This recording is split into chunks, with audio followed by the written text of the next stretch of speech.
पहला एसी।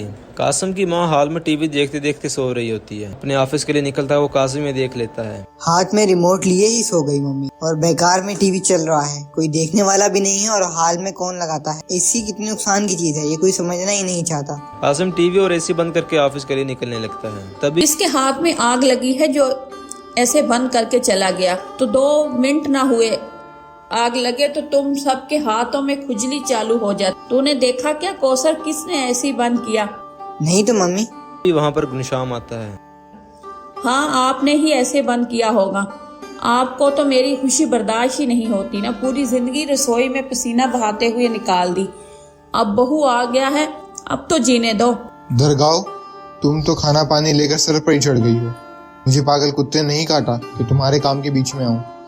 मैंने नहीं किया भाई, तुम्हारा एसी बंद तुम्हारे लाडले साहब ने किया होगा। ये सुनते ही दुर्गा गुलशाम की तरफ देखती है। अपनी माँ के गुस्से से डर कर सरकता हुआ कासिम सीधा बाहर चला जाता है। दिन भर का थका हारा कास्तू पूरे रास्ते यही सोचता हुआ आता है, अगर मम्मी ने पूछ लिया कि एसी किसने बंद किया तो मैं क्या करूँगा। बेकार में माँ भारत हो जाएगी आज। डरता डरता कासिम अपने घर पहुँचता है, पर वहाँ कुछ अलग ही सीन चल रहा था। कासिम दरवाजे तक पहुँचता ही है कि वो देखता है कि जमीन पर बैठी हुई पिंकी जोर जोर से रो रही है। जमीन पर हाथ पैर मारती हुई पिंकी बस रोती ही जा रही थी। मुझे मेरे रूम में भी एसी चाहिए मम्मा। क्या हो गया भाभी, पिंकी इतना रो क्यों रही है?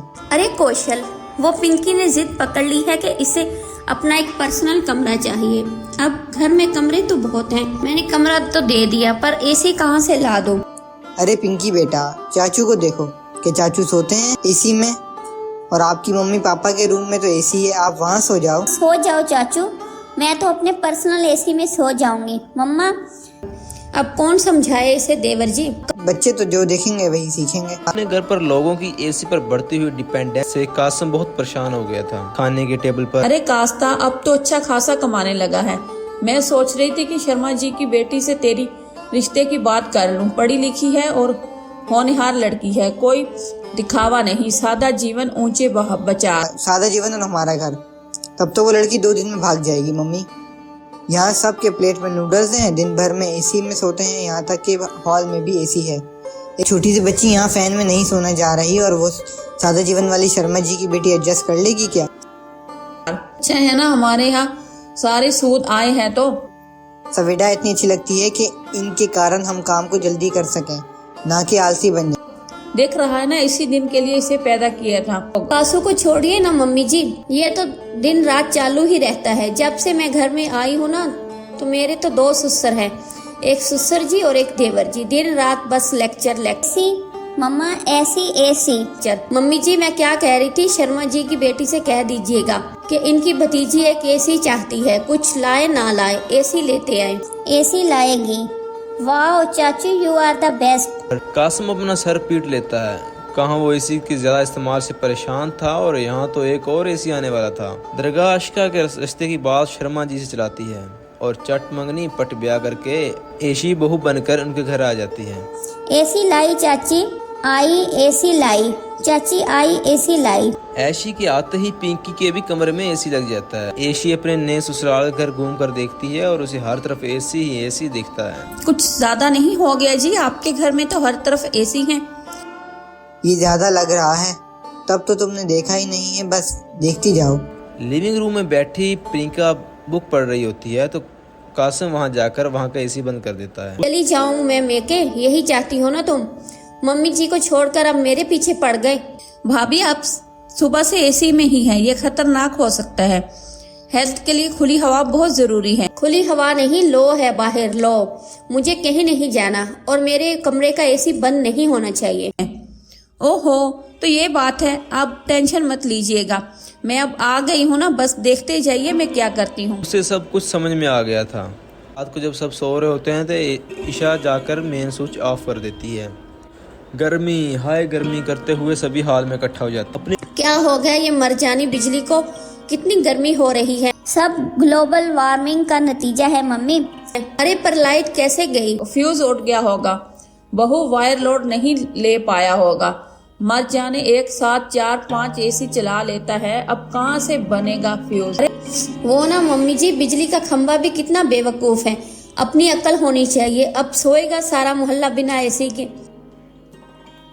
बाहर तो सब कह रहे हैं कि कल सुबह ही बिजली आएगी, पूरी रात ऐसे ही रहना होगा। ये तो चलो ना सब छत पर सोने चलते हैं। यहाँ पास में ना मजनू होटल है, वहाँ एसी रूम ले लेते हैं ना। अरे वाह वाह, अरे बहू 2 कमरा ले लेना, मैं भी आ रहा हूँ। गलती कोई नहीं देख और मोहल्ले वालों को दोष देकर ईशा के ससुराल वाले होटल में जाकर एसी रूम में सो जाते हैं। बेचारी ईशा का प्लान फेल हो जाता है, पर प्लान तो फेल हो गया जी।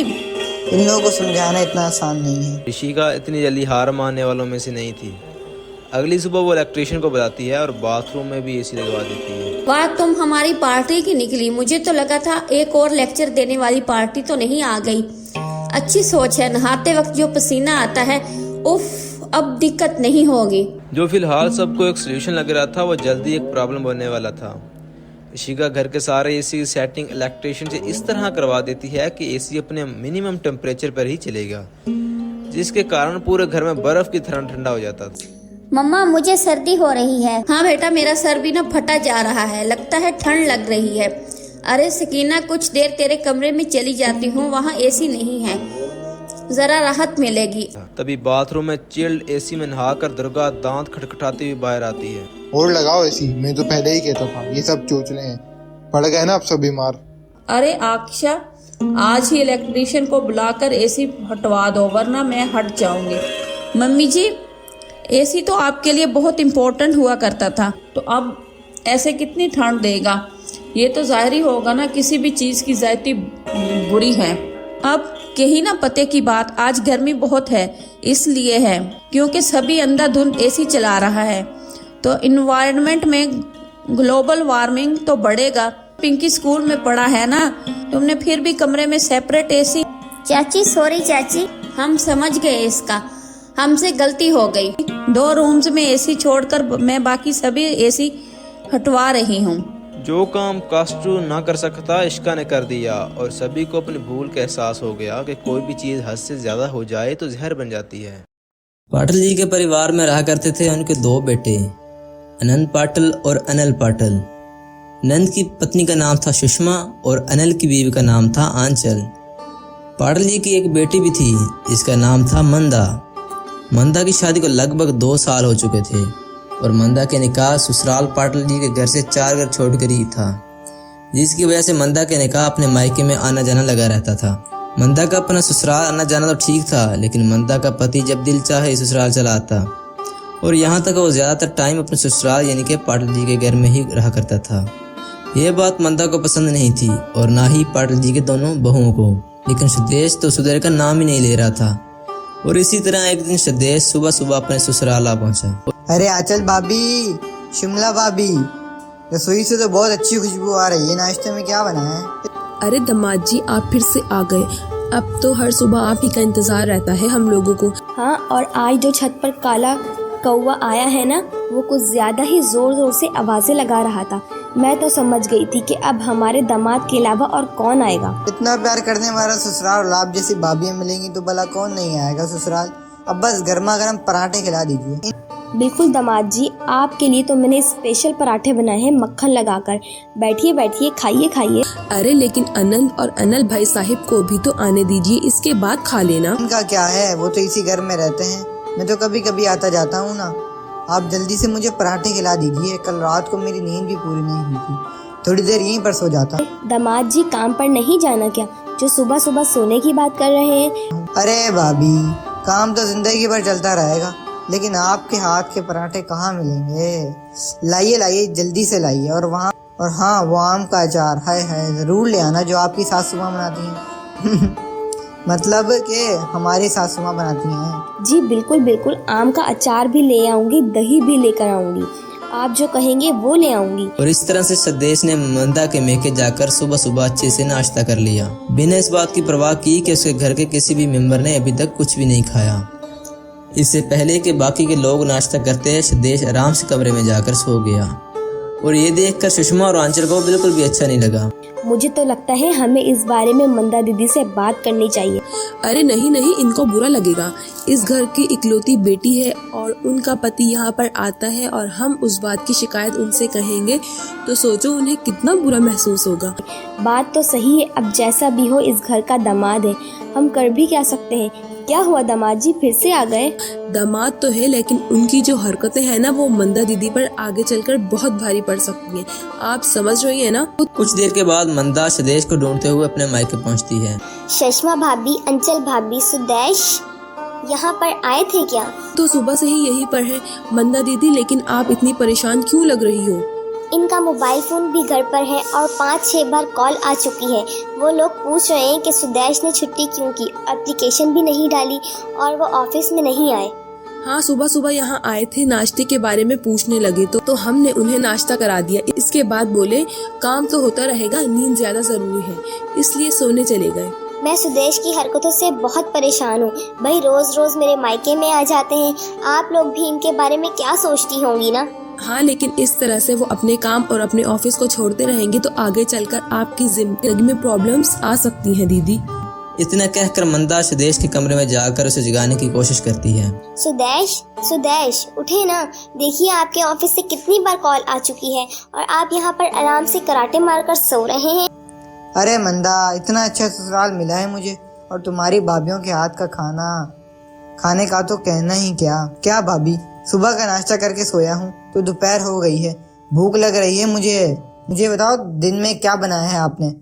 आप इससे क्यों पूछ रहे हो? आप घर चलिए ना, मैंने खाना बनाया है, अब घर पर खाना खा लेना। अरे तुम्हारे हाथ का खाना तो मैं रोज खाता हूँ, कभी कभी अपने भाभीयों के हाथ का भी खाना खा लेने दिया करो। बताइए भाभी, क्या बनाया है आज? आज तो बिरयानी चावल बने हैं। फिर तो मैं कहीं नहीं जाने वाला। तुम एक काम करो, घर जाकर मेरा मोबाइल फोन और लैपटॉप भी ले आना, मैं अपना ऑफिस का काम भी यहीं से कर लूंगा। सुदेश की बात सुनकर मंदा कन्नी परेशान होकर वहां से चली जाती है और सुदेश अपने ससुराल में ही रुककर खाना खाता है और सारा दिन वहीं पर रहता है। रात का खाना खाकर सुदेश अपने घर आ पहुंचता है। आप इस वक्त घर आ रहे हैं? सुदेश, ऐसे कोई अच्छा लगता है क्या? आप सारा दिन वहाँ पर रहते हैं। अरे तो क्या हुआ मंदा, वो भी तो मेरा ही घर है। क्या हुआ अगर मैंने वहाँ पर कभी कभी खाना खा लिया? अरे दूसरे आदमियों को जानती हो, अपने ससुराल से चिढ़ते हैं। मुझे देखो, मैं कितने आराम से तुम्हारे घर चला जाता हूँ। इस तरह रोज रोज वहाँ जाना अच्छी बात नहीं है। सुदेश, वो लोग क्या सोचेंगे? अरे कुछ सोचते तो अब तक कहना देते, कुछ नहीं सोचते वो लोग ऐसा वैसा। और इस तरह से अपनी पत्नी को कोई बात नहीं सुनता और आराम से जाकर सो जाता है। अगले सुबह जब ऑफिस का टाइम होता है तो सुदेश सुबह सुबह तैयार हो जाता है। अरे मंदा जी, नाश्ता नहीं बनाया, मुझे ऑफिस के लिए देर हो रही है। सुदेश, आपने बताया नहीं कि आप आज जल्दी ऑफिस जाएंगे। मैंने तो अभी तक नाश्ता नहीं बनाया, आप भी ना थोड़ी जल्दी नहीं बता सकते थे? कोई बात नहीं, रहने दो, मैं भी तुम्हारे मायके से ब्रेकफास्ट करके चला जाऊंगा। एक ही तो बात है, यहाँ खाओ वहाँ। क्या? नहीं सुदेश, आप कल भी सारा दिन वहीं थे, अब थोड़ी देर रुक जाइए, मैं अभी कुछ बना देती हूँ। लेकिन सुदेश मंदा की कोई बात नहीं सुनता और पहुंच जाता है अपने ससुराल। अरे दामाद जी, आइए आइए, कैसे हैं आप? मैं जा रहा था, सोचा आपसे मिलता चलूं। तकिए आप आ गए, आइए साथ में बैठकर चाय पीते हैं। अरे खाली चाय से कुछ नहीं होने वाला भैया जी, कुछ नाश्ता भी साथ में कर लेते हैं। वैसे भी ना मंदा सोकर उठने में लेट हो गई थी तो घर से भूखा ही आना पड़ा मुझे। हाँ हाँ, क्यों नहीं, चाय भी पियेंगे, नाश्ता भी करेंगे। मामा जी अभी तक ब्रेकफास्ट बना रही हैं, आपको थोड़ा वेट करना पड़ेगा। कोई बात नहीं, ऑफिस थोड़ा देर से चला जाऊंगा, आप आराम से बना लीजिए नाश्ता। सुदेश की बात सुनकर आंचल रसोई में आती है जहाँ सुषमा पहले से ही मौजूद थी। क्या हुआ दामाद जी, फिर से आ गए? हाँ, वैसे इनके आने से मुझे कोई प्रॉब्लम नहीं है, मैं बस ये सोच रही हूँ कि मंदा दीदी को कितना बुरा लगा होगा दामाद जी के इस बिहेवियर से। उसके बाद सुषमा और आंचल अपने दामाद सुदेश को सुधारने का प्लान बनाती है। क्या सुषमा और आंचल की प्लानिंग कामयाब हो पाएगी? देखिए कहानी के अगले पार्ट में।